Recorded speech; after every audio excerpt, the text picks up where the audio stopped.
Next up, we will see a presentation by Chris Biscardi. Chris, you are on stream. Cool. Hello. Let me quickly pull up your slides as well. And I don't think you need more introduction. Everyone knows your face from YouTube if they're just remotely interested in Rust and Bevy. Giving it away to you, Chris. Hey, chat. See a bunch of people that I've seen before. So today I'm going to talk about how you go from an idea to a series of experiments to a functioning game. And we're going to cover getting started with Bevy from the perspective of doing many small experiments, how you can kind of use those experiments to build up into a larger game, and how Bevy makes this whole process possible. And in some ways, this talk is an appreciation for Bevy's ECS and how that combines with the plugin system to guide the creation of these individual Lego blocks that can combine into a larger game. I would categorize this almost as a through line from like building ECS through to developing plugins. But the more and more I think about it, it seems just like a circle, honestly. If you're already building a Bevy app, you're already working with the ECS and you're already building a plugin, which makes working with abstraction and building larger groupings of game out of Lego blocks a lot easier. So how do you start? Once you've decided to use Bevy, the question is, how do you start? In other words, where do you get your first piece of Bevy code from? And when I started, the first place I looked was the Bevy book. Today, this starts you off with the smallest possible Bevy app. But if you're looking to experiment and do a lot of experiments, this is likely not what you're looking for. It's useful to have a little bit more of a floor to stand on. After all, this basically runs and then exits. So we could add the default plugins, and that gets us a window and a constantly running app. But that's not quite enough either, because we still need a place to run our own functionality. And Bevy, again, has an answer for this in its systems and the ECS in general. A setup system is a likely first addition, if only to add a camera to the screen. And we can keep adding more systems for different functionality and so on. So what we've set up now with a Bevy app, and this is roughly the base of any new Bevy experiment. However, there's still a gap between this code and working on that idea we had when we started out. Starting from this many times requires a lot of duplication. Consider, for example, the January project, which has a different prompt for every day of the month of January. To participate, you have to start a new Bevy app every day for each prompt. And ideally, we'd be able to start a little bit closer to the kind of app that our idea represents. We often want to implement specific kinds of scenes or other functionality, and for that, there are even better starting scenarios. For example, the Bevy examples. In my mind, the Bevy examples are the #1 starting location for an experiment. These examples are well curated and maintained across releases. If you have an idea for a new shader, an in-game UI, or a specific game mechanic, the Bevy examples hold a wealth of great starting states that exercise different features of the engine in different scenarios.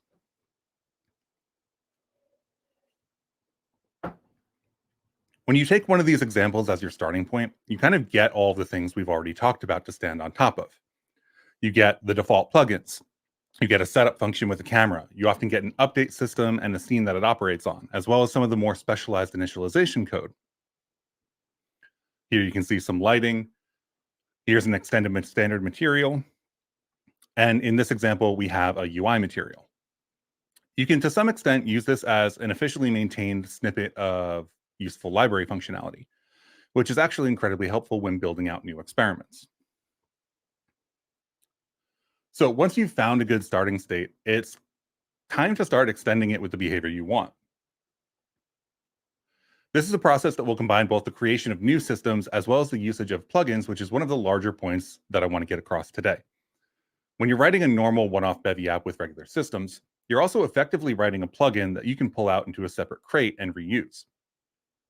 Here's an example of one such project that started out life as an Advent of Code solution. The text file on the left is translated into a static rendering of the bricks on the right. It started off life as a standard material extension Bevy example, and then an additional for loop just to render these cubes in place statically. I already had a parser from doing the Advent of Code problem during the month of December, and one really interesting consideration is that the parser constructed the IVEC3 struct from GLAM.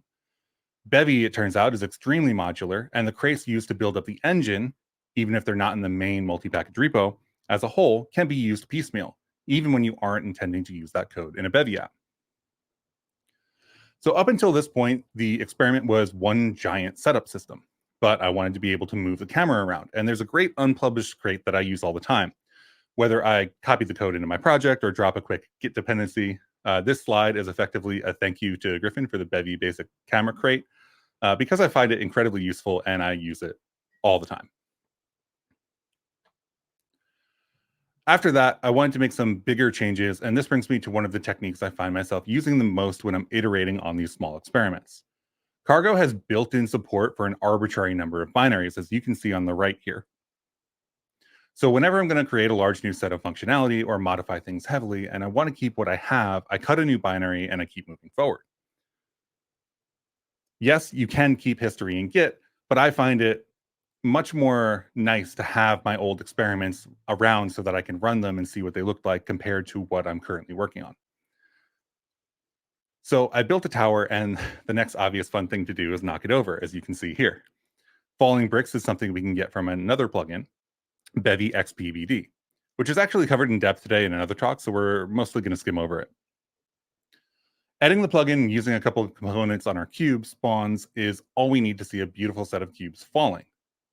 The tendency of Bevy plugins to operate using the addition and removal of components makes combining different sources of functionality easy to use and easy to remove. And we can continue to play with this different functionality to find something we like. In this case, we lock the rotation, causing all the cubes to fall vertically with no rotation and no horizontal movement. At this point, though, it's getting pretty hard to see the beginning of the physics simulation, so it's back to the Bevy examples we go to pick up a small game menu example from the state example. This in particular is something that I would love to package up. This in particular is something that I would love to package up into a quick use plugin for these little experiments. I often want to delay the experiment from running until I have the right screen size or, a screen recording running. So you can see the menu here in the top right, and then you click it and the game starts running.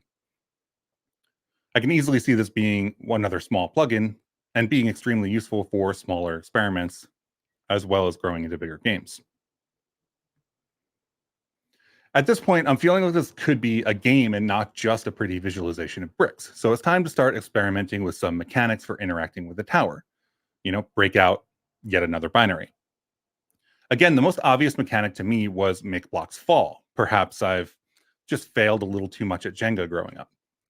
So I wanted to implement clicking a particular block to remove it from the world and let the rest of the blocks fall around it. Bevy mod picking is the choice for this for me today. Again, the way we introduce the plugin that provides this functionality is via components on our entities. It's worth mentioning that as you build out experiments, if you find yourself building functionality that you can connect to components like this in this pattern, which you likely will, it marks a great point for your own potential plugins. And this was a great series of experiments. So I took everything I'd built and the relevant files and put it into a GitHub repo. Then I grabbed some GitHub actions and started making releases. There's some really interesting features coming in Bevy 0.13 that I think would make dropping blocks into the game a lot more fun. So I'm actually pretty excited about continuing to work on this one. But that's not the only time that I use this workflow. So next, let's talk about a similar project that started off with a combination of two examples from the Bevy repo, the standard material extension example and the post-processing example. Why? Because this is for a post-processing pixel effect that takes advantage of Bevy's lighting system. I know that using the standard extension or standard material extension APIs will allow me to take care of inserting my various shader logic in the middle of the light processing code without needing to explicitly write my own lighting. The post-processing is what will enable us to start off with the pixelization, which is effectively just rendering to a small texture and then scaling that up. This is what it looks like, roughly now. And this is what it started out as. Just a cube that has soft edges, and the colors are, if you can tell, changing a little bit too much with the quantization. From here, the most interesting changes happened in the shader WGSL code. We're using the depth and normal pre-passed textures on our camera to draw outlines on the mesh in our shader. As you can see here in the top, or on the top left, on the left, there's this dark outline that's using the depth texture. And on the right, there's this light highlight that's using the normal texture.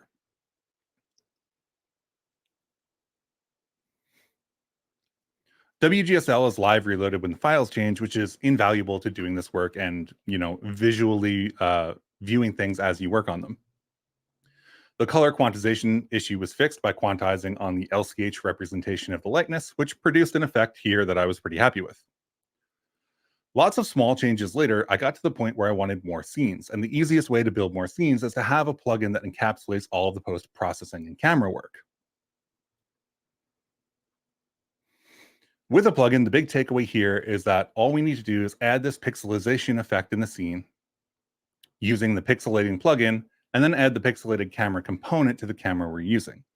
All of the rest of the logic, all of the messy logic that I wrote as I was doing this, without really intending to ship this as a library, is embedded in the plugin code on the left. This plugin itself is basically structured in the same way as the messy experiment code was, like I just said. It looks almost exactly the same as a regular Bevy app because of the way the plugin API works. So we end up with all the post-processing, material providing, setup code reusable across more binaries. Beyond the regular code we'll write in our experiments, one thing I want to call attention to is the inclusion of what I'm really calling do this when the component is added. We have a configure pixelated camera system running on update, but only operating on cameras that have just had the pixelated camera component added to them. So when our camera spawns in, this function will operate on that camera, updating it to use the render layers or any other configuration we need it to. This is how we're hiding the necessary configuration of the camera behind this component insertion API, and it's a really powerful pattern that I see used in a lot of different plugins.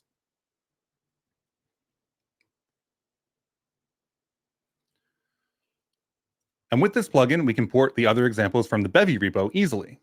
This example shows up this example shows off all of the shapes that Bevy provides, and is actually one that we saw earlier in the talk even. But now with our pixelization plugin applied, we get the effect we just built up through a bunch of small experiments. And with that, we can start putting even more into our scenes. Consider driving a little taxi cab around in a pixelated environment using some input. In this case, these spheres are actually representations of light, and that light is falling on this plane around the taxi cab. So we've taken advantage of Bevy's built-in lighting system and not had to written any lighting code of our own, which in my opinion is wonderful. This is a fully 3D game using imported GLTF models, taking advantage of, again, Bevy's built-in lighting system. And we were able to build it up through a series of small experiments before abstracting the core reusable functionality into a plugin and continuing to experiment on top of that. So I hope that I've convinced you that building a lot of small experiments is a viable way to build out isolated functionality, as well as an interesting way to take those systems and package them up to be reused in larger games.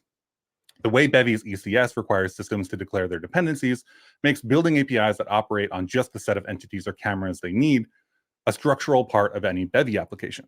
From the initial batch of code through to building plugin abstractions and combining those abstractions to create larger games, Bevy feels like a cohesive unit with its ecosystem and makes experimenting to create new functionality a part of day-to-day life and day-to-day Bevy development.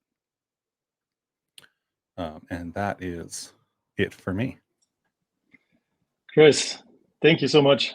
And this is a great talk about the way how you approach your projects and experiments. I love that, especially because you also share this in your videos over and over and make it really stand out how accessible Bevy is to get started with these things. So thanks for that awesome presentation. And yeah, thanks for showing what nice things with shaders you can do in Bevy that I could never do. So we have a few questions here. Let's start with, after having created many small projects and experiments, what would you say is the most annoying thing when you set up a new Bevy app or a new experiment? The most annoying thing, I think,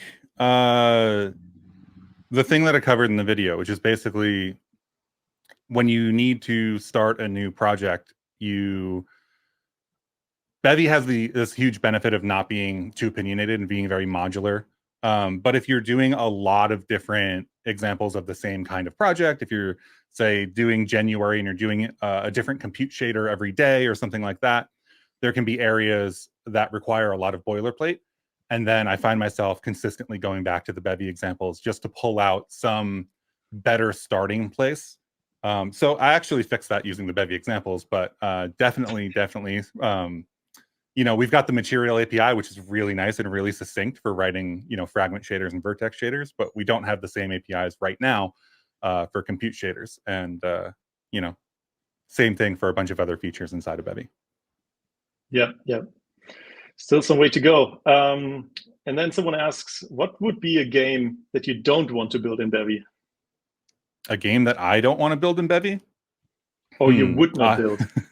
I probably wouldn't build right now a AAA, like I wouldn't try to go build Call of Duty or, World of Warcraft or something. That's not to say like MMOs are a bad fit or anything like that. But yeah, I don't know. Those are very like 5 to 7 year projects in my mind, or like at least multi-year projects. And Bevy changes a lot. We get a lot of new great things every 3 months. So yeah, that's what I would have to go with.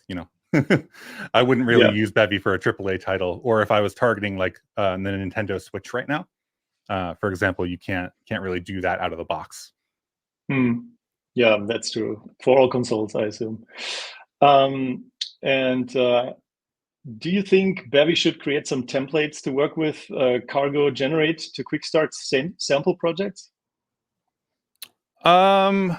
So the reason that the Bevy examples stay up to date is that they're kind of built into the repo, right?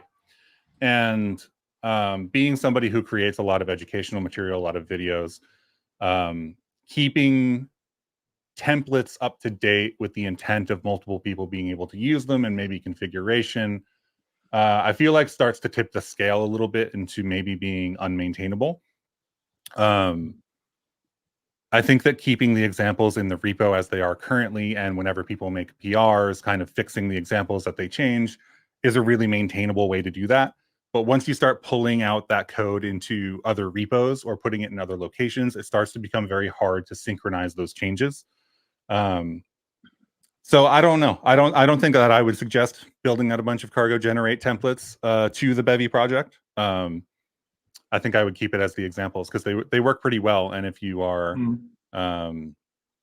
used to working with Bevy, it's pretty easy to go in, find what you're looking for, and then apply it to your situation.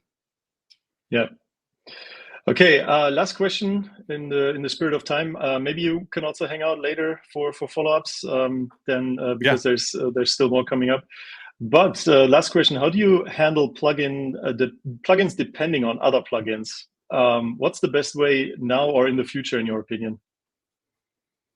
Right now, I think that component-based API is really the way that I would suggest doing it if you can. I think if a plugin depends too heavily on another plugin, maybe it's not actually separate plugins.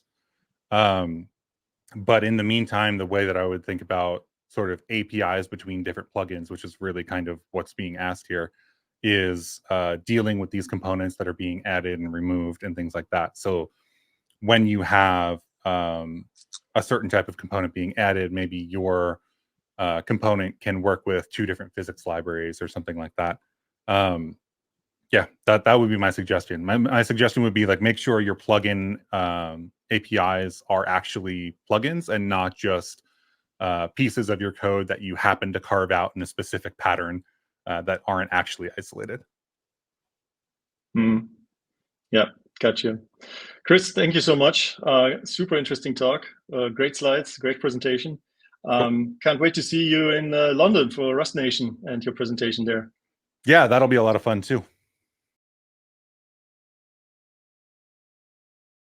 Chris, this one's for you. Would a Bevy crate registry just around experiments and plugins make sense?